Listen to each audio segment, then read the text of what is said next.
We've never been able to solve this problem until the invention of Bitcoin in 2009. And the inventor of Bitcoin, who's a person we don't know who they are, they went by the name Satoshi Nakamoto, but we don't know who that is. It's the greatest mystery of the internet, is nobody knows who invented Bitcoin. But it doesn't matter because they published it for the world, gifted it to the world, and disappeared. And so the code, nobody needs to know who they are because the code is open source, which means anyone can read it, anyone can use it. And there's a big group of developers that maintain Bitcoin now, but that person has not been involved for many years now. Okay, so Bitcoin was invented by somebody who understood everything I'm explaining and wanted to fix it once and for all. So what did they do? Okay, so what is Bitcoin exactly? I'm going to try to explain what is Bitcoin exactly. Okay, so Bitcoin is a money system that runs on software. So we are in the internet age. Basically everything runs on software now, including stuff you don't even think runs on software. Every car in that parking lot runs on software nowadays, right? Software is in everything. And the Bitcoin software works like a spreadsheet, just like we were looking at like the US dollar spreadsheet. So that spreadsheet runs on computers, and it keeps track of how much Bitcoin I own, how much Bitcoin you own, and very importantly, it limits the total amount of Bitcoin in the system to 21 million. There is a hard cap. It is the only money that's ever existed in the world where we know in advance how much of it there will ever be. So this is how the Bitcoin system works. And then that spreadsheet, which manages who owns what and enforces the limit, that is what the Bitcoin software does. It basically says who owns what and does the total amount owned exceed 21 million. Okay, so rule number one, who owns what? So Bitcoin is protected by encryption keys. I'm not going to explain this other than to say, if all the computers in the world right now tried to crack a single Bitcoin key to unlock someone's Bitcoin, it would take a billion trillion years of all the computers in the world all working simultaneously to crack one key.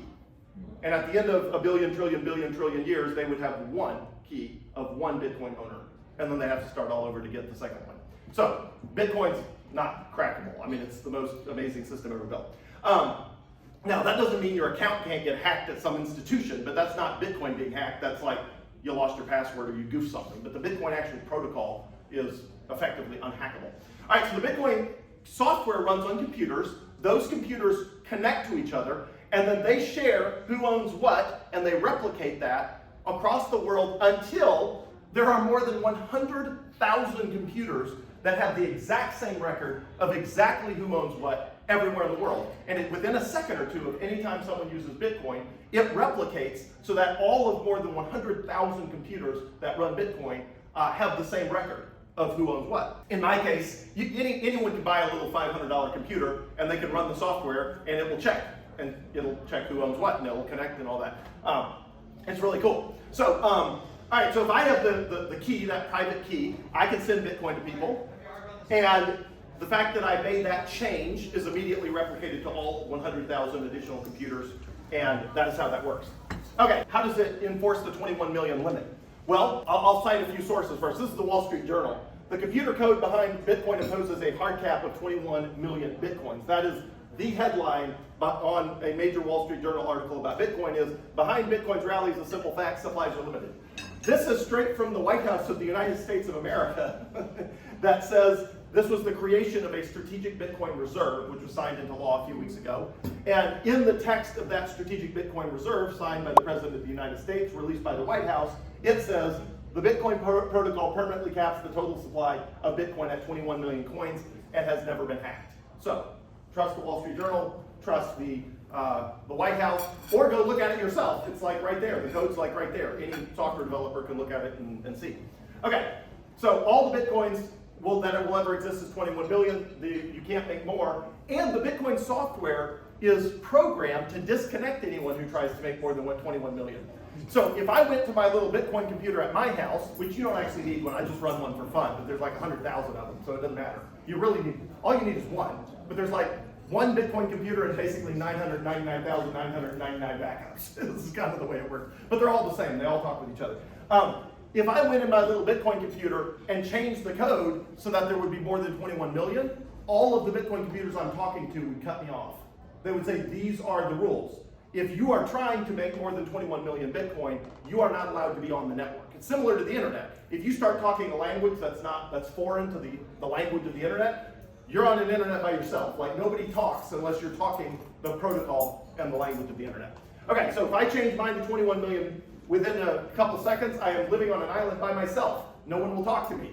I have my own version of Bitcoin where I have more, and nobody recognizes it as legit. I get cut off from the network. Anybody! Okay, so the value of Bitcoin is going up as more people adopt it.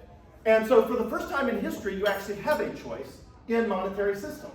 A choice between using the US dollar monetary system, which is losing value, or using the Bitcoin monetary system, which is gaining value. And I'll talk a little bit about why the price goes up and down over time. In fact, I'll jump straight into that. And I'm going to speed do this, and we'll do Q&A. So you may be wondering, but wait, why is it volatile? If this is a new monetary system, why does it go up and down a lot? You've probably heard it goes up and down a lot, if it's being adopted by more and more people every day. The answer to that is, let's understand where that price volatility comes from. We are super early in the adoption of Bitcoin. Only about 3% of the world uses Bitcoin. When you're that early in the adoption of anything, it is volatile. It will go up and down because it is small. It is getting, blown around by a gazillion different things. It's the equivalent of online banking in 1996, when nobody was online banking. The equivalent of social media in 2005, which was Facebook was not even open to regular users back in 2005, and the internet in 1990, when probably none of us were using the internet in 1990. That is the stage of adoption Bitcoin is. So it is early. Things that are early are volatile. Okay, so we also live in a volatile world. There's lots of stuff happening in our volatile world. And the prices of everything, including Bitcoin, respond to the headlines and the moods and the supply and demand of everybody that's affected by anything. Big assets in the world respond less.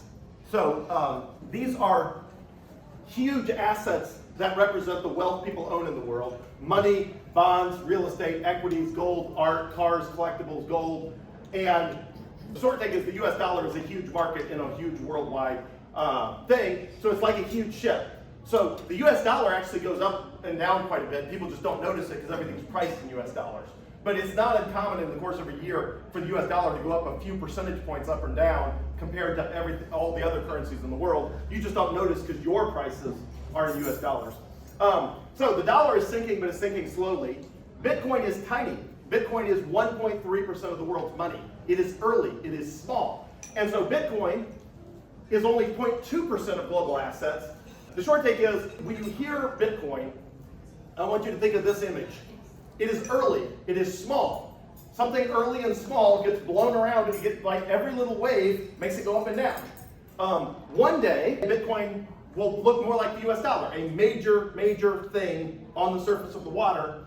It will get there, but it's just going to take time. And until then, Bitcoin will go up and down with each wave. Every time there's some news article, the price of Bitcoin goes up and down. Eventually, it will be the most stable thing in the world. Between now and then, there's a huge economic upside to owning Bitcoin. You can make a major, Bitcoin has been the best performing asset in the world for the last 10 years. And I think the same will be true over the next 10 years. So there's a huge amount of economic upside. At some point in the future, the volatility will be way lower, but so will the economic upside. For example, nobody buys US dollars and I'm waiting for them to go up. It's like, no, they don't go up, because it's money that everybody uses. Now, Bitcoin will always go up some because you can't make more of it, but it's not going to go up the rate it has in the past at some point 10 or 20 years from now. But between now and 10 to 20 years from now, the vast majority of global adoption will happen over the next 10 to 20 years.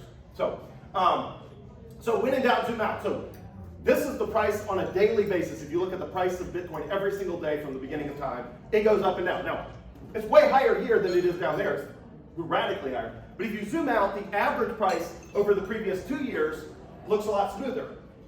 The average price over the previous 3 years is extremely smooth. So almost no other asset, if you pull back and say, I'm willing to hold it for at least 3 years, do you get this nice, beautiful graph like this. And over 4 years, same thing. This is a quote that I love. We tend to overestimate the effects of technology in the short run and underestimate the effects in the long run. So in the short run, every news headline makes the price of everything go up and down. In the long run, the impacts of technology are much bigger than people anticipated. It just takes some time. And it's like any investment, buy it and hold it. And if you want to understand why it goes up and down, this book explains why Bitcoin's price goes up and down better than anything else I've ever read. I'm not going to explain all the nuances, but it just explains how technology adoption works and why prices go up and down in the early days.